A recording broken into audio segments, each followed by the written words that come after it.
اب بتائیے، ذرا بتائیے کیا ایسا ممکن ہے کہ پیغمبر وہ باتیں چھوڑ دیں جو اللہ تعالیٰ نے بیان فرمائی؟ کیسا ہو سکتا ہے پیغمبر نماز چھوڑ دیں؟ ایسا ہو سکتا ہے کیا پیغمبر روزہ چھوڑ دیں؟ کیا ایسا ہو سکتا ہے پیغمبر اللہ کی فرما برداری چھوڑ دیں؟ قرآن مجید میں تو لکھا ہے فلعلک کا، صاف لکھا ہے، اس کے علاوہ کوئی ترجمہ آپ نکال کے دیکھ لیں، گوگل پہ ترجمہ نکال کے دیکھ لیجیے، فلعلک کا، شاید کہ آپ تارکون چھوڑنا چاہتے ہیں، بعض ما یوحى الیہ، الیہ کا جو آپ کے اوپر نازل کی گئی ہے اس میں سے بعضی چیزوں کو، اور نہ صرف یہ بلکہ وضائق به صدرک، آپ کا سینہ بھی اس سے تنگ ہے، آپ کا سینہ ان باتوں سے تنگ ہے، یعنی اللہ کا حکم، یہ کیا ہو گیا یار؟ ذائقن بھی صدرک کا یہ مطلب میں بہت محتاط الفاظ استعمال کر رہا ہوں کہ یہ کیا ہے یار، کیا سر پہ سوار ہو گیا؟ ہر وقت اٹھو نماز پڑھو، ہر وقت اٹھو روزہ رکھو، گرمی سردی کا موسم ہے کیسے وضو کروں یار؟ سینہ تنگ ہونا اس کو کہتے ہیں، ٹھیک ہے؟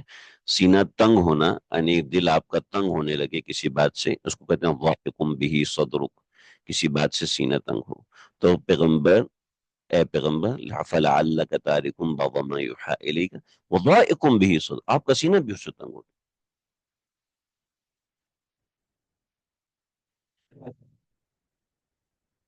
ہاں جی، ذرا سمجھیے، اس کے بعد این یقولو، آپ کا سینہ اس بات سے بھی تنگ ہو کہ این یقولو کہ یہ لوگ کہیں لولا انزل علیہ کنز، کہ کیوں نہیں نازل ہوا ان کے اوپر کوئی خزانہ، او جاء معہ ملک، یا آپ کے ساتھ کوئی فرشتہ آ گیا ہو، ٹھیک ہے؟ تو وضائقم به صدرک تو اگلی آیت سے جڑ سکتا ہے، اس کی کوئی نہ کوئی تعویل ہو سکتی ہے، لیکن فلعلک تارک بعض ما یوحی کی کیا تعویل کریں گے؟ ان یقولوا لولا انزل علیہ کنز، آپ کا سینہ اس بات سے تنگ ہونے لگے کہ یہ لوگ کہیں کہ ہمارے اوپر کوئی خزانہ نازل کرو، او جاء معہ ملک، یا ان کے پاس کوئی فرشتہ آ جائے، ٹھیک ہے؟ ان کے ساتھ کوئی فرشتہ، وجاء او جاء معہ ملک،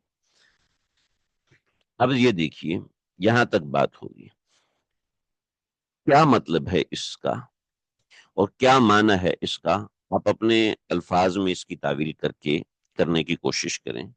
اے پیغمبر فلعلک تارکم بعض ما یوحی، میں اس کو دل چاہ رہا تھا کہ میں اس کو چھوڑ دوں اور کل تک آپ کو گروپ میں اجازت دوں کہ آپ لوگ گروپ میں اس بات کا جواب دیں، لیکن پھر مجھے ڈر لگا کہ کہیں ایسا نہ ہو کہ کوئی شخص ایسی موٹی عقل والا ہو کہ اس کو اس اشکال میں پڑ جائے، وسوسے میں پڑ جائے، لیکن بطور طالب علم ہونا تو یہ چاہیے کہ اس سوال میں آپ کے لیے چھوڑوں اور کل تک آپ کو موقع دوں، آپ کسی بھی تفسیر میں جائیں اور کسی بھی تفسیر سے اس بات کا جواب نکالیں، تاکہ ایک بات آپ کے دماغ پہ کلک رہے، وہ کلک کرتی رہے، اور پھر اب اسی آیت میں اس آیت کا جواب ہے، اسی آیت میں اس بات کا جواب موجود ہے، ٹھیک ہے؟